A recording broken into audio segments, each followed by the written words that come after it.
Mungkin kamu tidak akan percaya dengan kejadian yang menimpaku ini. Kalau bukan kamu sendiri yang mengalaminya secara langsung. Sekali lagi, percaya tidak percaya, terserah pada kamu yang mendengarkannya.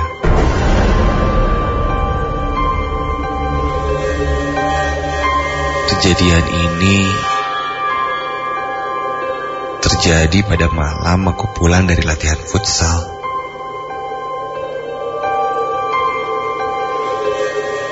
Aku sangat menyukai olahraga sepak bola. Tidak hanya sekedar menontonnya, tapi juga memainkannya. Makanya, di tengah kesibukanku pun, aku selalu menyempatkan diri untuk futsal. Kebiasaan ini sudah aku lakukan sejak lulus SMA dengan teman-teman satu SMA ku. Biasanya, kami bermain di sebuah rental penyewaan lapangan futsal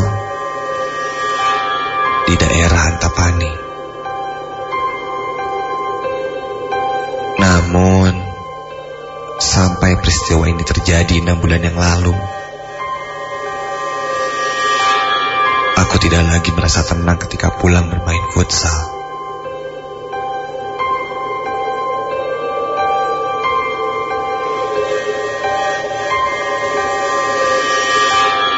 Seperti biasa, kami menyudahi permainan kami pukul 12 malam.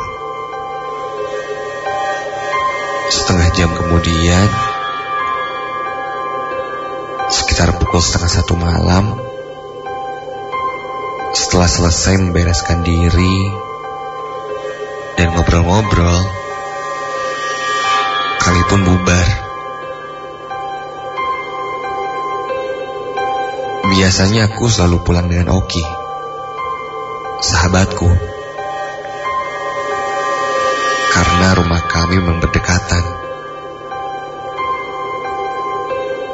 Tapi malam itu, karena Oki ada urusan lain, aku hanya di-drop olehnya sampai di daerah Simpang Dago. Dari situ, aku akan naik angkot untuk sampai rumahku di daerah Ciroyom.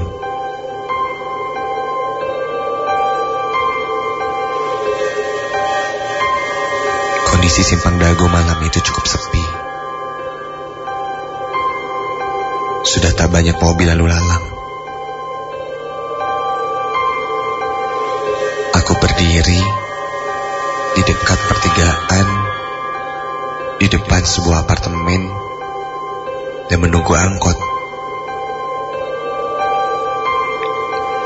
Aku tahu pasti ada angkot jurusan Ciroyom yang pasti melintas.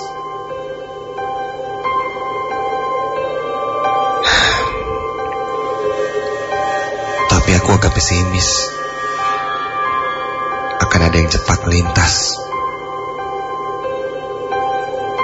Tak berapa lama aku menunggu. Samar-samar saat aku melihat ke arah sebelah kiri, ada sebuah angkot berwarna hijau dengan strip warna orange. Aneh.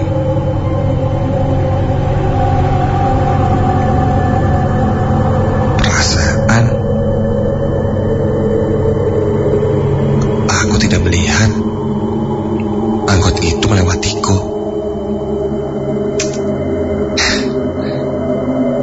Tapi aku tidak ambil pusing. Aku senang karena ternyata ada angkot yang ngetem di situ. Aku langsung mendekati angkot tersebut tanpa pikir panjang.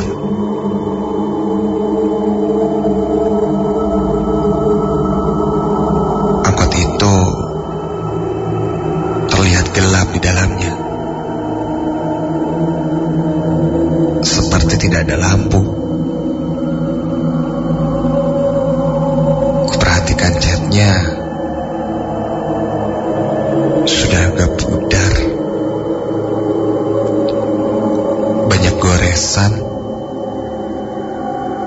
dan penyok di badannya. Ketika sudah dekat, kulihat angkot tersebut hanya berisi 3 orang penumpang. Tak ambil pusing, aku pun langsung naik ke dalam angkot. Awalnya aku pesimis kalau angkot tersebut akan langsung jalan, karena aku berpikir angkot tersebut masih lama akan ngetem di sini. Dan ternyata aku terkejut. Di luar dugaan, supir angkot langsung menginjak gas begitu aku duduk. Dan angkot pun berjalan.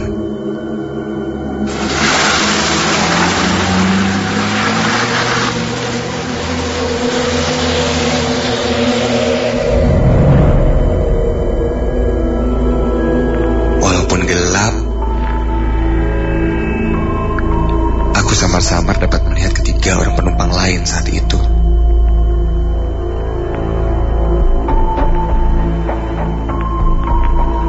Posisi tempat dudukku persis di belakang supir. Sedangkan penumpang lain berada di sebelah kiriku. Aku bisa mengamati mereka bertiga secara langsung dalam satu tengokan dengan bantuan cahaya dari jalanan.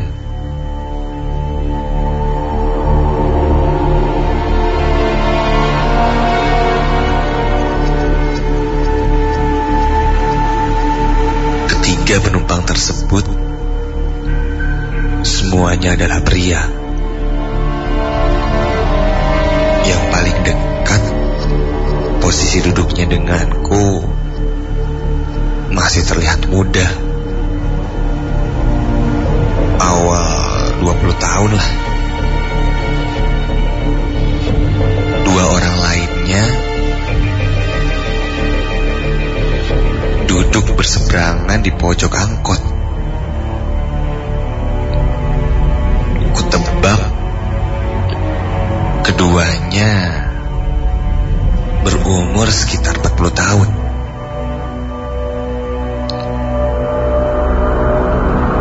Mereka hanya diam saja dan tidak bercakap-cakap. Sikap mereka sangatlah janggal.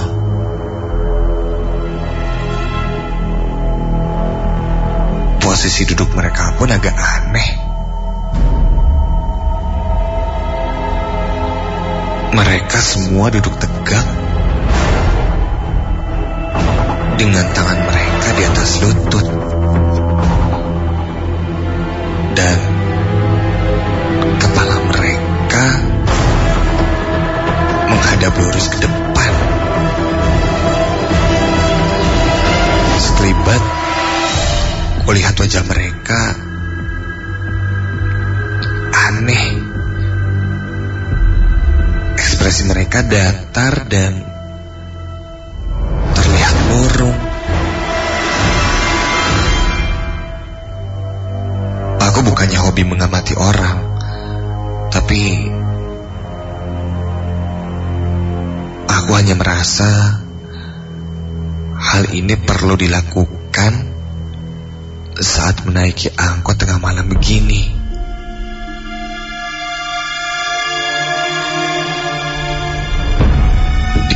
kepalaku saat itu terbayang berbagai cerita teman-temanku tentang kejahatan di angkot pada malam hari yang makin sering terjadi.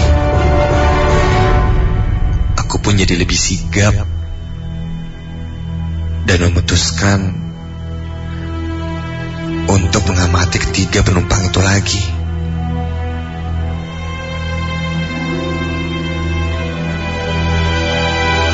Lamunanku buyar ketika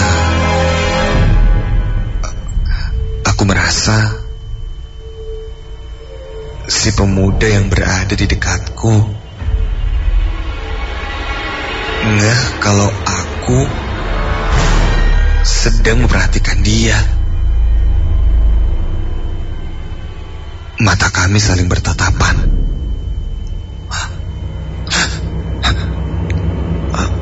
Aku langsung membuang muka dan mengalihkan perhatianku. Kini yang jadi perhatianku adalah laju angkot. Ternyata angkot ini dari tadi jalannya sangat lambat. Sepertinya tak sampai 40 km per jam. Dari tadi kami baru sampai di jalan sebelum turunan Babakan Siliwangi. Seolah bisa membaca apa yang ada di pikiranku. Tiba-tiba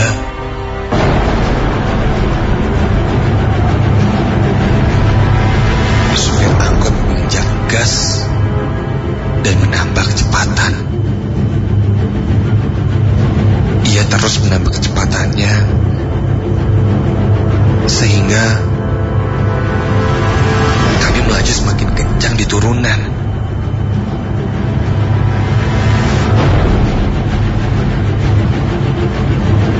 Aku melihat para penumpang lain, mereka sama sekali tidak menunjukkan reaksi apapun. Masih tetap duduk tegak dengan pandangan kaku. Berbeda sekali denganku yang sangat panik saat itu. Angkot melaju kencang di turunan Babakan Siliwangi yang berbelok-belok. Jalanan memang terlihat kosong, tapi aku sangat khawatir kalau tiba-tiba ada kendaraan yang lewat.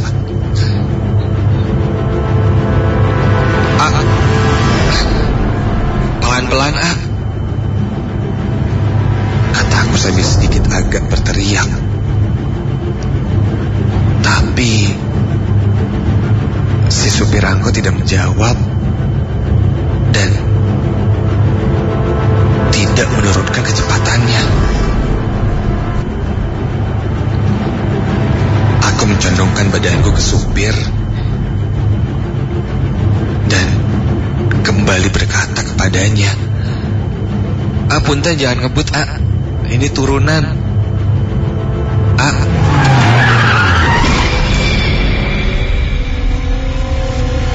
Angkot langsung ngerem mendadak. Aku agak terpelanting ke depan dan sekilas mencium bau aneh dari si supir.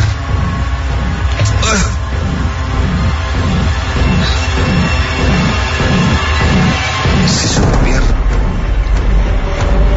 langsung menengok ke arahku dan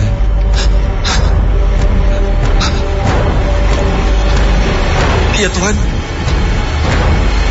wajah supir angkot itu hancur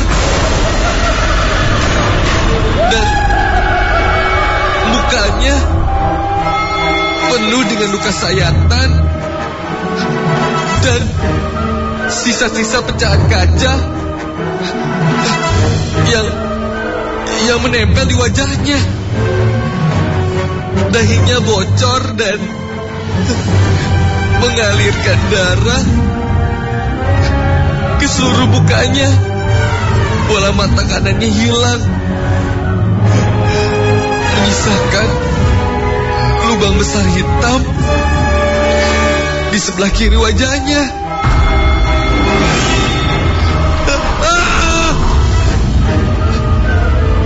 Spontan aku lompat mundur dan jatuh ke lantai angkot. Tiba-tiba ada beberapa tangan yang mencengkram pundakku dari belakang. Dan saat aku menengok, astaga, sekarang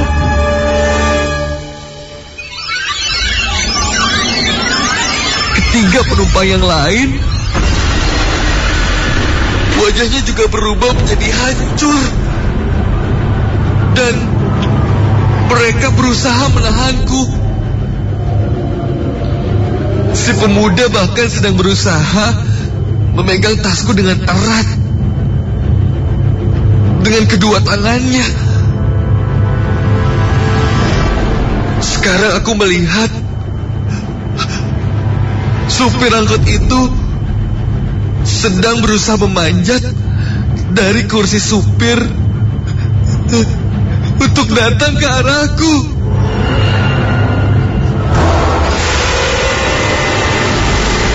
Aku langsung memberontak dengan sangat keras. Kukerahkan semua tenaga yang aku punya dengan memukul dan menendang liar sambil terus berteriak minta tolong. Tolong! Tolong! Lepasin, tolong! Tolong! Lama-kelamaan cengkeraman mereka pun melemah. Dan aku berhasil melepaskan diri dan langsung berangkat jauh dari mereka. Aku tidak perlu berpikir bagaimana cara keluar dari angkot itu, karena pintu keluar masuk angkot ada tepat di depan mataku. Aku lompat dari pintu dan jatuh. Jatuh terjerembab ke jalanan. Aku mendarat di aspal dengan posisi tengkurap. Jatuhku tidak terlalu keras, tapi cukup sakit, sehingga aku bisa merasakan beberapa memar di tangan dan kakiku. Kebetulan seorang pengendara motor yang sedang lewat dari arah berlawanan melihatku terjatuh.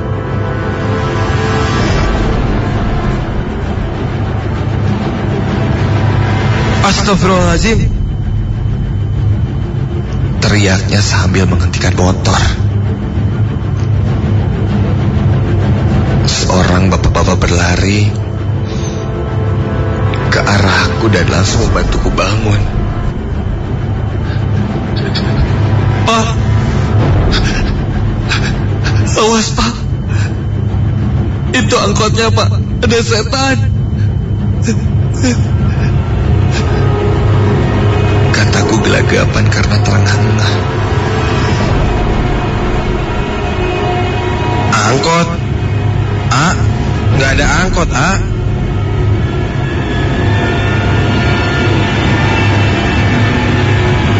Aku pun menoleh dan melihat udara kosong. Angkot yang beberapa detik lalu hampir membuatku celaka kini telah hilang.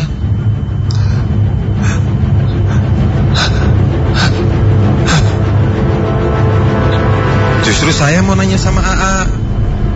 Saya tadi sempat ketakutan pas ngelihat dari jauh. Saya ngelihat AA ngelayang gitu aja. Hah? Melayang?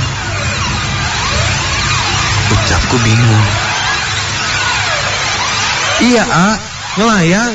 Saya takut banget ngelihatnya. Saya pikir AA yang setan. Tapi tiba-tiba AA tadi jatuh sambil teriak. Makanya saya berhenti.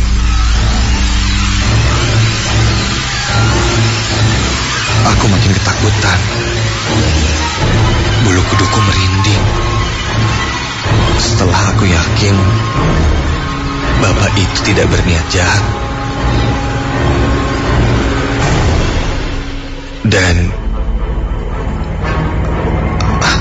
aku menenangkan diriku,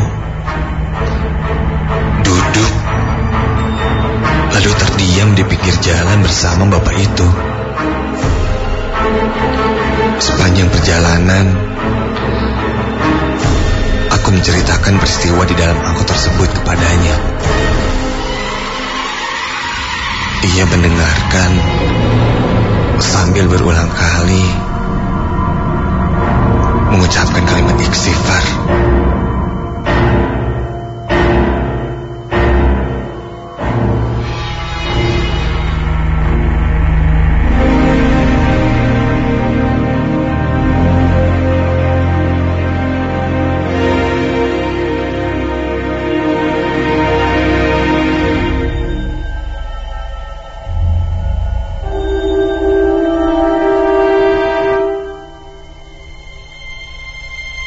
Keesokan harinya, aku menceritakan kejadian ini pada teman-teman dekatku. Mereka pun sulit untuk mencari penjelasan dari ceritaku ini. Salah seorang temanku berpendapat, mungkin saja itu arwah-arwah penasaran dari korban kecelakaan lalu lintas di sana. Dan mungkin saja mereka tewas karena si supir angkot tersebut bertindak ugal-ugalan.